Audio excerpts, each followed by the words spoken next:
Good morning, boys and girls. This is lesson 2. We're going to go over our first lesson in Unit 1 and review lines. So let's look at our introduction to line and shape.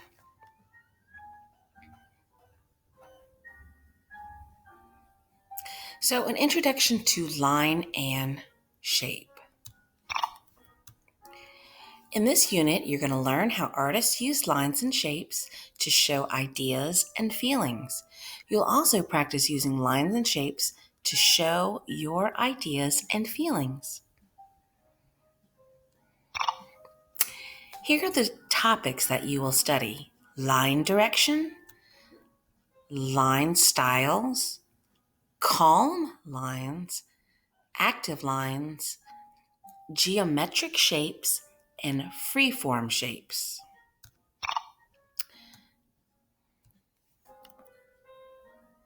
Artists use lines and shapes to express ideas and feelings in their artwork. Los artistas usan líneas y formas para expresar ideas y sentimientos en sus obras de arte. The lines and shapes make the painting more interesting. What do you know?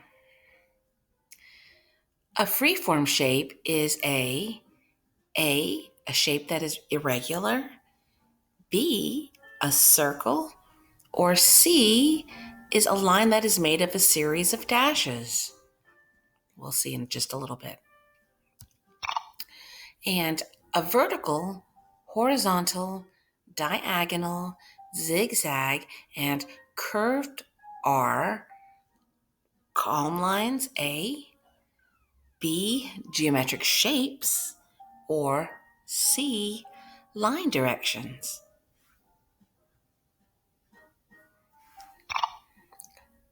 Squares, rectangles, circles, and triangles are all examples of A, freeform shapes, B, geometric shapes, or C, active lines.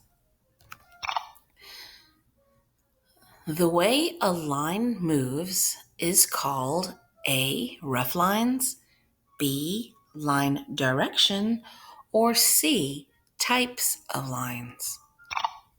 Let's check our answers. If you said the a freeform shape is a shape that is irregular. Irregular means it's not a regular shape like a square, rectangle, triangle, something like a blob or something that is not a geometric shape. Okay, so when we talk about a freeform shape, we're talking about something that is irregular and it's not a regular shape that has a name. If you chose C, line directions, vertical, horizontal, and diagonal, those are, yes, they are types of lines, but they describe. Vertical is up and down, horizontal is side to side, and we know that diagonal is a line that goes like this, and zigzag is basically a bunch of diagonals put together. And a curved line is also a direction. If you're driving your car and they say to go around the curve, they're talking about going around the direction, right? You're not driving any cars anytime soon, but you know what I mean. Squares, rectangles, circles, and triangles are all examples of, we call those shapes that have names that we know about, squares, those are called geometric shapes. Geometric shapes. We already said that freeform shapes are shapes that are not these shapes, that they don't have these names, like a leaf or a blob. A shape that's not a square, rectangle, triangle is called a geometric shape. And of course, we're not talking about lines at all, so we're not even going to look at that. Okay, the way a line moves is called direction. We're not asking you what kind of line it is or what type of line. When we talk about the way a line moves, we're talking about a line direction. Okay. Look for the lines and shapes Jacob Lawrence used in this painting. Okay. Busquen las líneas y formas que Jacob Lawrence usó en esta pintura. It's a really cool picture. Jacob Lawrence, a very, very famous American artist. If you look at this, they're asking where do we see the lines at? This is tempera paint. This is painted in 1962. And if you look, you can see, where do you see these different lines that they are asking you about? This is a regular neighborhood picture. People going about their everyday business. Kids jumping rope. Somebody's walking their dog. Somebody's flying a kite. Someone's pushing their baby in a stroller. And there's someone buying groceries. You can also see inside this, maybe it's like clothing shop.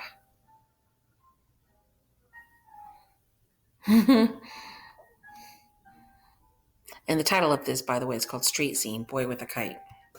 So where do you see straight lines in this painting?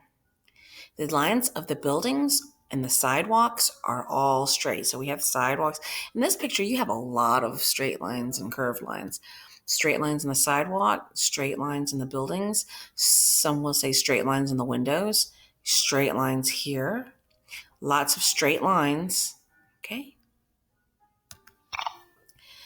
Which objects in the paintings are made using curved lines? The kite string, people, the awnings. This is awning. It's like the cover off of the thing. And the awnings are all made out of curved lines. I'm sure if you look closely, you can find more curved lines in this picture. Which objects are painted making geometric shapes, such as triangles and rectangles? Let's zoom in and see if we can find some. Where can we find triangles and rectangles? Oh, I see a triangle. I see triangles in the clothing. Where else can you find triangles and rectangles? Someone might say this kind of awning is like a triangle shape right there. Ooh, here's some. Some right here. I see a rectangle on her skirt. These are kind of like curved rectangles individually. This is a rectangle there. Rectangles all in the painting. The pram is just another word for stroller. The stroller has triangles in the wheels, which is a circle in the windows, and the rectangles. Good job. So today we're going to check out our master artist profile. Jacob Lawrence was born in 1917, and he did pass away in the year 2000. Jacob Lawrence was born in New Jersey. His parents separated when he was 7 years old. In 1930, Lawrence's mother brought the children to Harlem in New York City. Lawrence studied arts and crafts there in the after-school program. He painted pictures of his neighborhood and what he saw around him. Lawrence was a pioneer in African American art who also painted pictures about African American history. Let's zoom down a little bit on here. So he said that he was born in 1917. He was born, a little bit more information. He was born in Atlantic City, New Jersey. His parents were originally from the South, and they moved north as a part of the Great Migration. And he started going to school, to an after-school art program in Harlem. He was also working to help support his family. He eventually dropped out of school, and Lawrence began painting what he saw around him in his neighborhood during the Depression and the Harlem Renaissance. He painted most of his art using tempera paints because they were inexpensive and they were really bright and vivid. Vivid is just another word for really bright. He was one of the first African American artists to receive a national mainstream recognition for his art. And we're going to look at this. And as you play the media in this unit, as we play this, I'm going to want you to look for ways that line and shape are used. As you play the media in this unit, look for ways that line and shape are used. Mientras escuchan la cinta en esta unidad, busquen cómo se utilizaron la línea y la forma.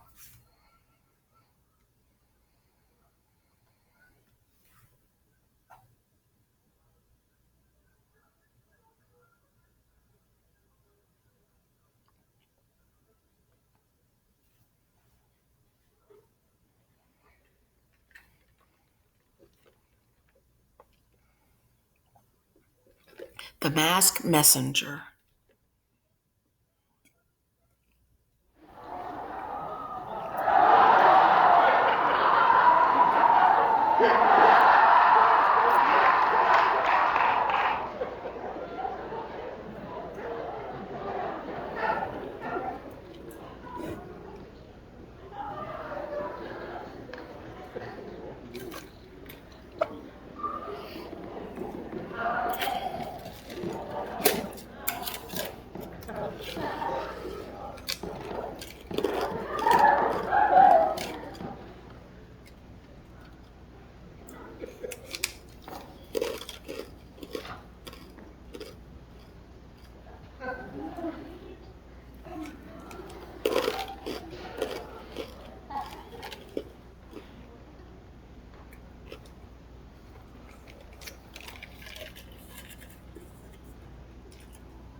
Straight lines.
You guys are gonna try this at home, aren't you?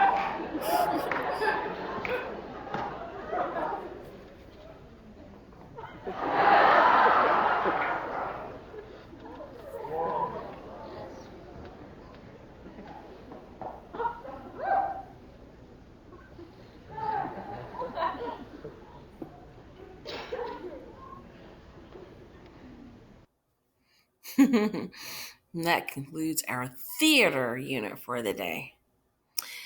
We're also going to look at, that was cute, Dr. Seuss. Okay, his name is Theodore Seuss Geisel. And we all know Dr. Seuss. He was born in 1904 and he passed away in 1991. Now, he was born into a family of brewmasters in Springfield, Massachusetts. When he was a young child, his mother recited rhymes to get him to fall asleep. It's probably where he got some of his ideas from. Geisel felt his mother gave him the ability to rhyme. His father was a curator at a Forest Park zoo and would send him animals in antlers and horns that he used to create fanciful sculptures. He attended Dartmouth and was an editor of the college's student magazine. After being forced to resign after throwing a party which violated the laws at the time, he contributed to the magazine using his mother's maiden name and his pseudonym, which was Seuss. After college, he briefly attended another university called Oxford, and with the intention, he thought that he was going to become a literature, like an English professor, but he soon really got tired of his studies and began his career in advertising and being a cartoonist. He became interested in children's books, and he wrote and illustrated a book called To Think I Saw It on Mulberry Street, using his pseudonym name. Pseudonym means like a fake name. Using his pseudonym, Dr. Seuss. It was rejected 27 times by publishers before being printed. He wrote his most famous book, The Cat in the Hat, after reading an article about the lack of interesting books for beginning readers. There are only 223 different words in the entire book. He was a very private, quiet person, and he wrote and illustrated for children and adults throughout his life. He is among the most beloved and the best children's authors in the world. Throughout Unit 1, boys and girls, I'm going to share Dr. Seuss's illustrations with the class, and we'll be discussing line and shape. We're going to look at our literature and art video. As you watch The Talking Eggs by Robert Sansucci, look for ways that line and shape are used. Mientras observan The Talking Egg por Robert Sansucci, busquen cómo se utilizaron la línea y la forma. Awesome.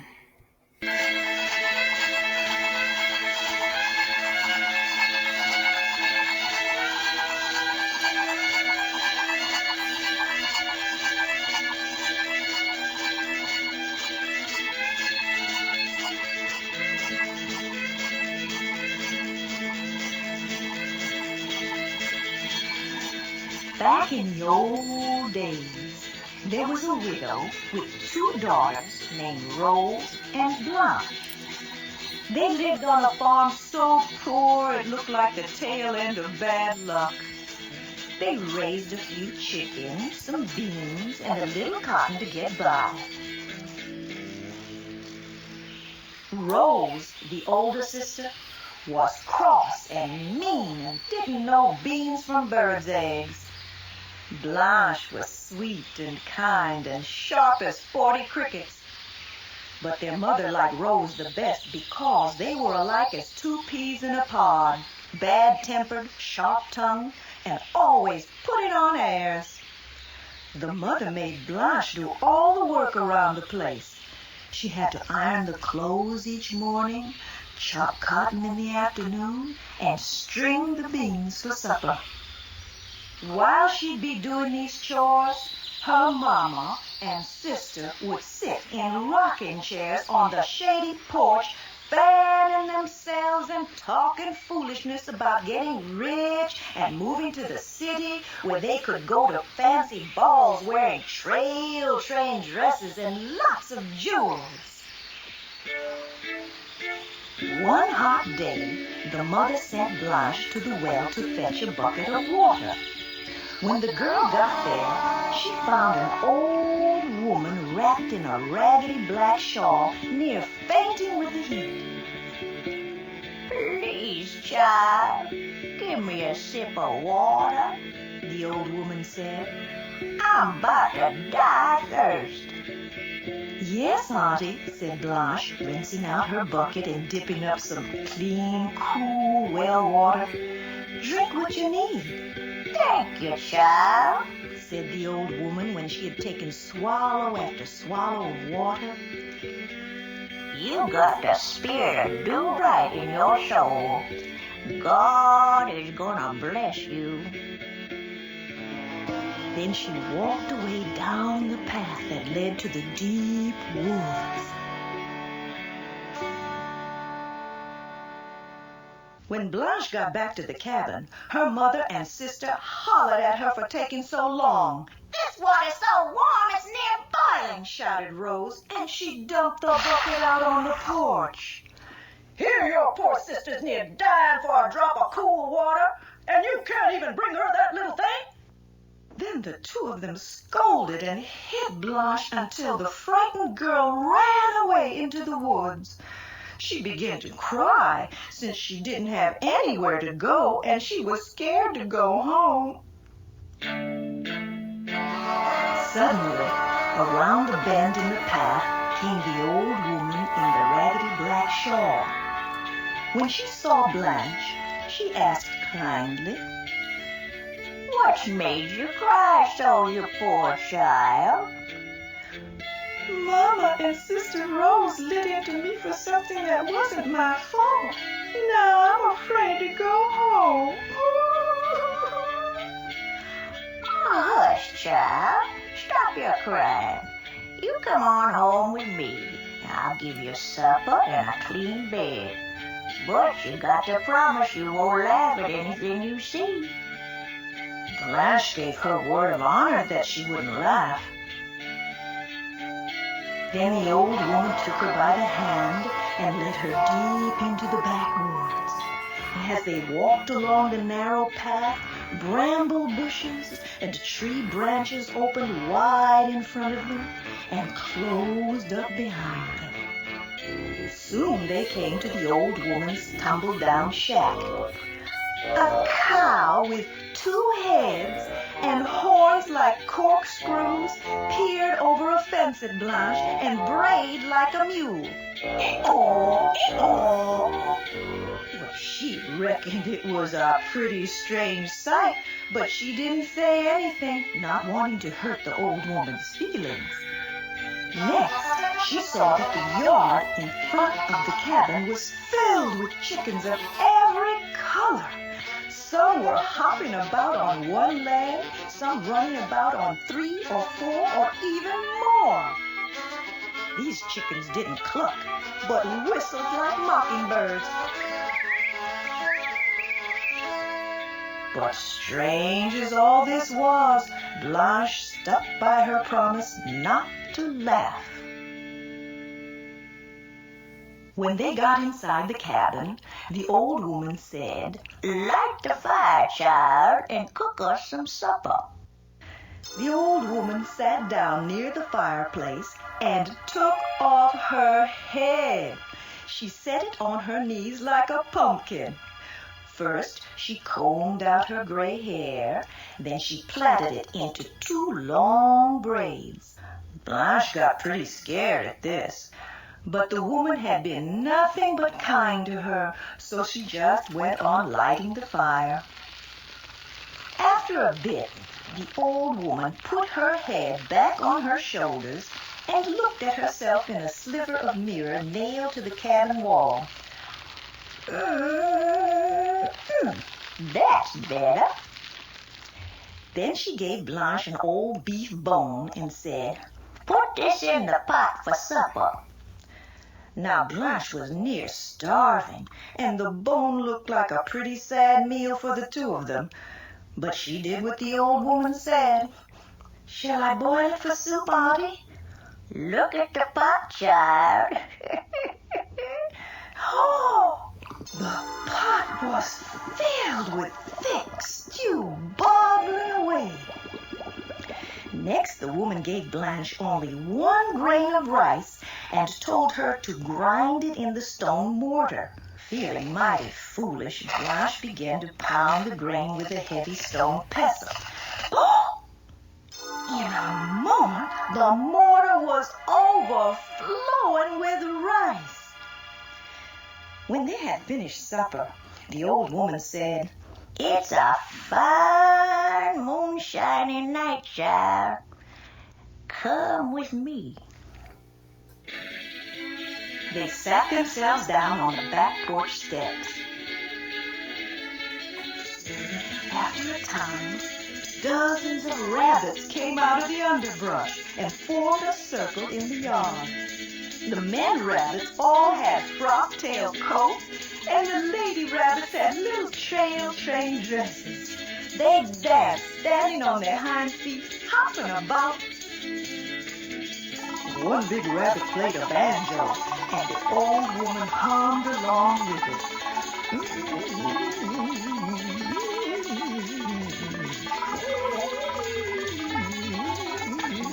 Blanche kept time by clapping along. The rabbits did a square dance, a Virginia reel, and even a cakewalk. The girl felt so happy she never wanted to leave. She sat and clapped until she fell asleep, and the old woman carried her inside and put her to bed. When Blanche got up the next morning, the old woman told her, "Go milk my cow." The girl did what she was told, and the two-headed cow with the curly horns gave her a bucket of the sweetest milk she'd ever tasted. They had it with their morning coffee. "You gotta go home now, child, but I tell you, things will be better from here on out. And since you are such a good girl, I got a present for you. Go out to the chicken house. Any eggs that say, 'Take me,' you go ahead and take. But if you hear any say, 'Don't take me,' you leave them be. When you get near home, throw those eggs, one after another, over your left shoulder so they break in the road behind you.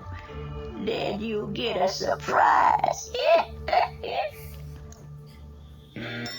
When Blanche got to the chicken house, she found all the nests filled with eggs. Half were gold or silver or covered with jewels. Half looked no different from the eggs she got from her chickens back home. And all the plain eggs told her, "Take me." And all the fancy ones cried, "Don't take me." She wished she could take just one gold or silver or jeweled egg. But she did what the old woman told her and only scooped up the plain ones. She and the old woman waved goodbye to each other. Then Blanche went on her way. Part way home, she began to toss the eggs one at a time over her left shoulder. All sorts of wonderful things spilled out of those eggs. Now diamonds and rubies, now gold and silver coins, now pretty silk dresses and dainty satin shoes. There was even a handsome carriage that grew in a wink from the side of a matchbox, and a fine brown and white pony that sprouted from the size of a cricket to draw it. Blanche loaded all these lovely things into the carriage and rode the rest of the way home like a grand lady. When she got back to the cabin, her mother and sister just gawked at her new finery. "Where did you get all these things?" her mother asked, making Rose help Blanche carry the treasures inside. That evening, the mother cooked dinner for the first time since Blanche was old enough to hold a skillet. All the time telling Blanche what a sweet daughter she was, her mama got the girl to tell about the old woman and the cabin in the woods and the talking eggs. When Blanche was asleep, the mother grabbed Rose and told her, "You gotta go into the woods tomorrow morning and find that old auntie. Then you get some of those talking eggs for yourself so you can have fine dresses and jewels like your sister. When you get back, I'll chase Blanche off and keep her things for myself. Then we'll go to the city and be fine ladies like we was meant to be. Can't we just run her off tonight so I don't have to go poking through the woods looking for some crazy old hottie? There's not near enough for two. You do as I say and don't be so contrary.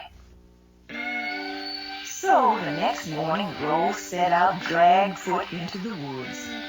She dawdled mostly, but soon met the old woman in her raggedy black shawl.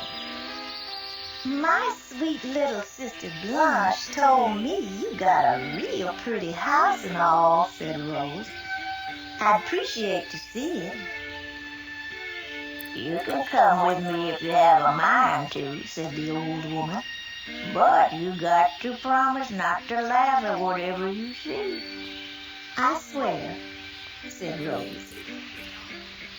So the old woman led her through the bramble bushes and tree branches into the deep woods. But when they got near the cabin and Rose saw the two-headed cow that brayed like a mule and the funny-looking chickens that sang like mockingbirds, she yelled, "If there ever was a sight, that's one! That's the stupidest thing in the world!" Oh, that's not a good word. Then she laughed and laughed until she nearly fell down. Not following directions, said the old woman, shaking her head. Inside, Rose complained when she was asked to start the fire. When the old woman gave her an old bone to put in the pot for supper, Rose said crossly, "That's gonna make a mighty poor meal." She dropped it in the pot, but the old bone remained a bone, so they only had thin soup for supper. When the old woman gave her 1 grain of rice to grind in the mortar, Rose said, "That sad speck won't hardly feed a fly." She wouldn't lift the pestle, so they had no rice at all.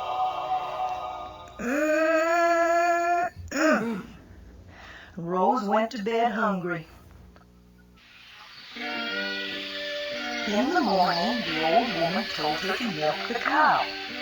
Rose did, but she made fun of the two-headed creature, and all she got was a little sour milk not fit for drinking.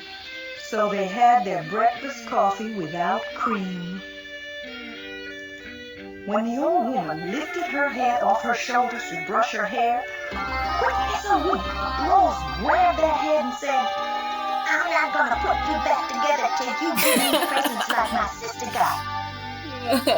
"Aw, child, you're a wicked girl," said the old woman's head. "But I got to have my body back, so I'll tell you what to do. Go to the chicken house and take those eggs that say, 'Take me,' but leave be the ones that cry, 'Don't take me.' Then you toss those eggs over your right shoulder when you're on your way home." To be sure the old woman wasn't playing her a trick, Rose set the old woman's head out on the porch while her body sat groping around the cabin. Then she ran to the chicken house. Inside, all the plain eggs cried, "Take me!" while all the gold and silver and jeweled ones said, "Don't take me." "You think I'm fool enough to listen to you and pass up the prettiest one? Not on your life." So she grabbed all of the gold and silver and jeweled eggs that kept yelling, "Don't take me!" and off she ran into the woods with them. As soon as she was out of sight of the old woman's cabin, she tossed the eggs over her right shoulder as fast as she could. But out of the shells came clouds of whip snakes, toads, frogs,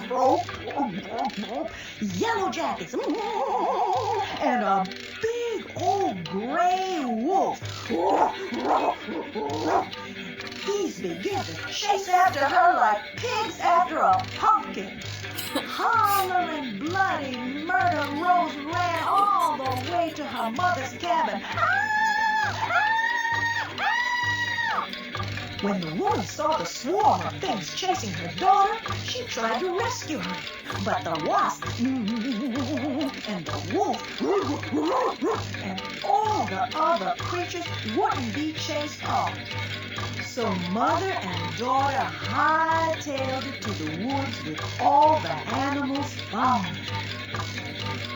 When they returned home, angry and sore and stung and covered with mud, they found Blanche had gone to the city to live like a grand lady, though she remained as kind and generous as always.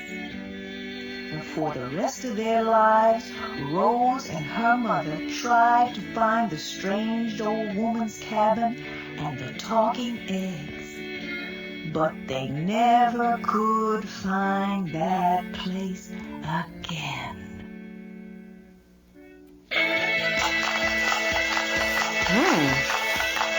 Well, that was an interesting fairy tale. Fiction, but interesting. We're going to look at some large prints real quick. This is Pablo Picasso, and it's called The Kitchen. And this one is by an artist named Edouard Manet, and it's the fifer. The fifer is just another name for a flute. And this is a French painting painted in 1866. And zoom in on this one. And this one's called The Kitchen, and this was painted in 1948 using lots of different types of lines. Do you see anything in here that resembles a kitchen?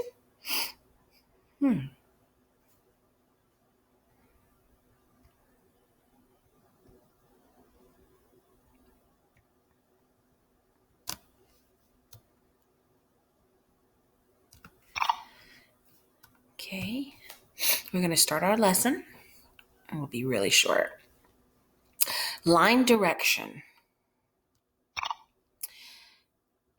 Lesson 1 introduces line direction. Line direction describes the way a line is oriented, which also means the way a line is moving, which means vertical, up and down, horizontal, side to side, diagonal, zigzag, or curved.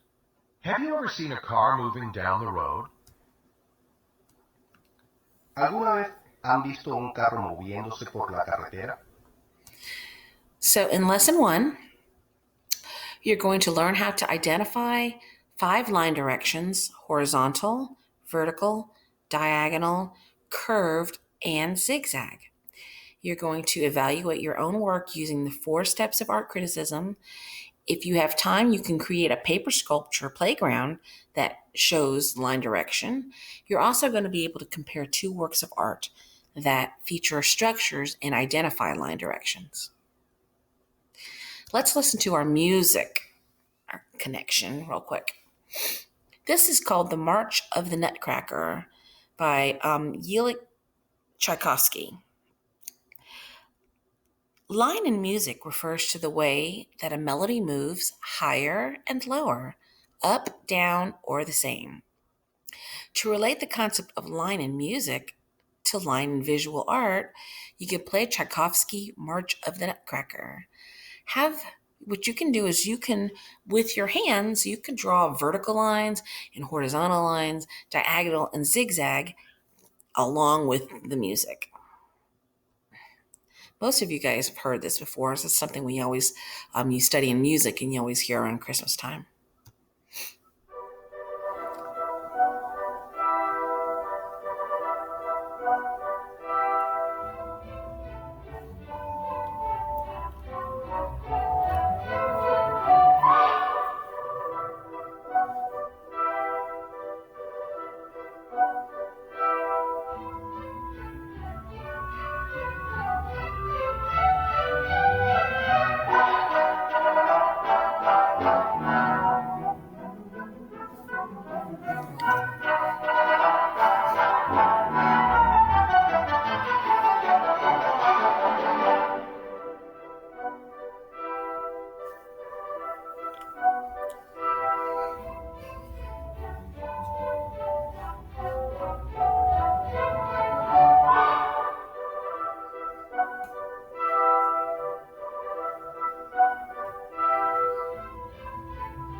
So let's look at the lines that are used in these two pieces of art, okay?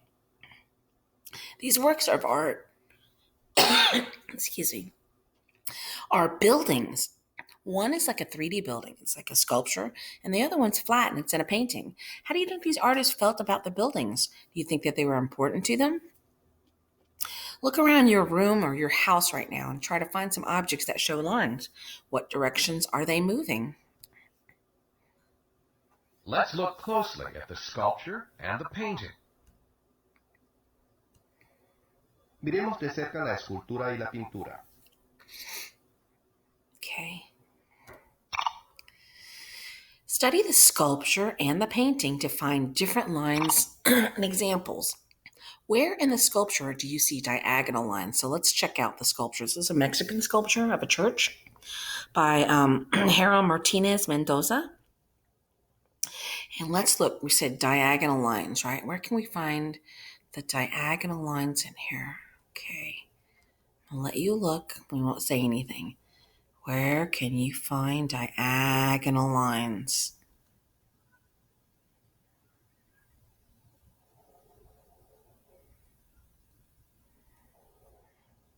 Great. Let's look at this one now. Where can you find the diagonal lines in this painting?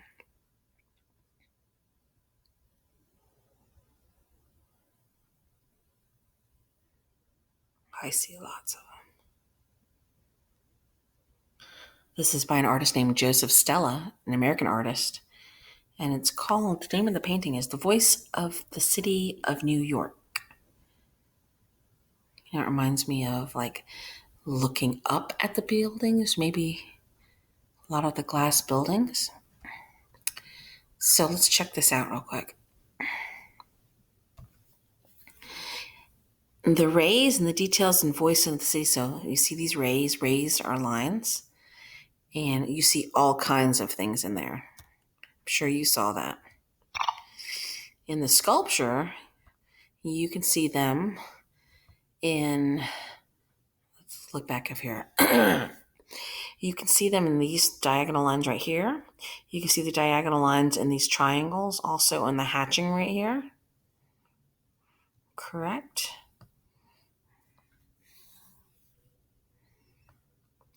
Yeah, that cross is a little slanted, so that's kind of like a diagonal.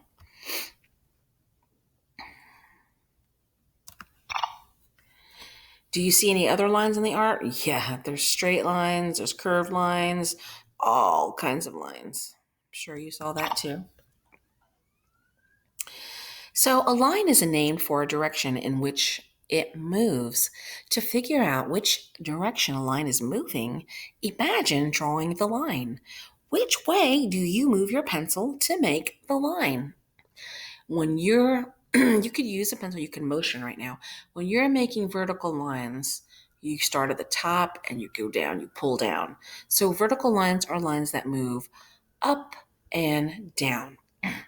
Horizontal lines, when you're drawing the lines that go this way, you usually start from this side and you pull your pencil that way, this side. That is a line that moves from side to side. Diagonal lines that move from one corner to the other.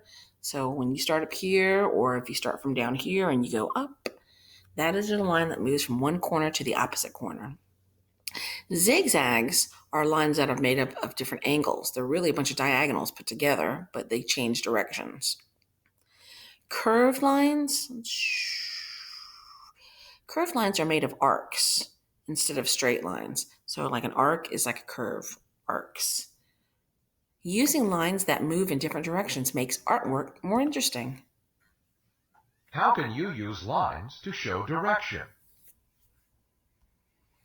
¿Cómo pueden usar las líneas para mostrar dirección?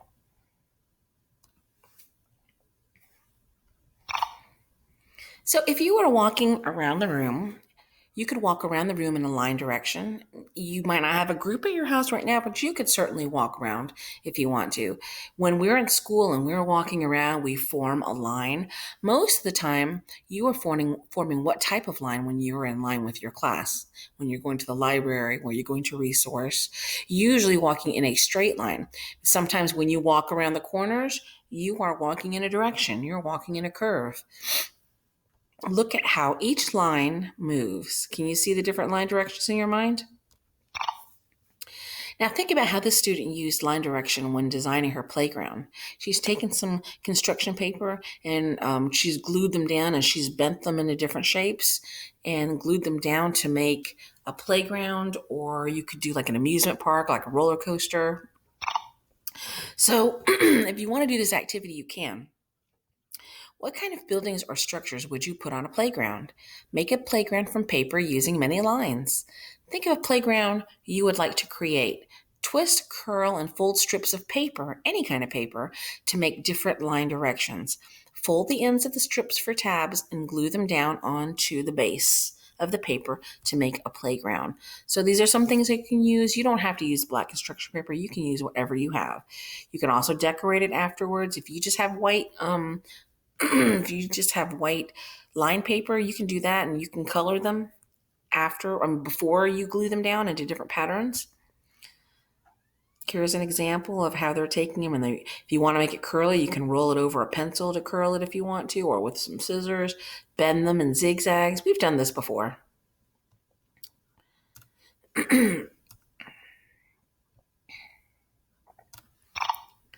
So when you're done, what equipment is on your playground? Which line direction did you use? How would your playground look if you use a different line direction? Could builders construct your playground in real life? How would you explain what line direction is? ¿Cómo pueden explicar lo que es dirección lineal? You have completed lesson 1. Let's click to see if we can see. For some reason, these links are not working. Lucky you. You've completed lesson 1. I will try to upload another lesson next week for you. Have a great day.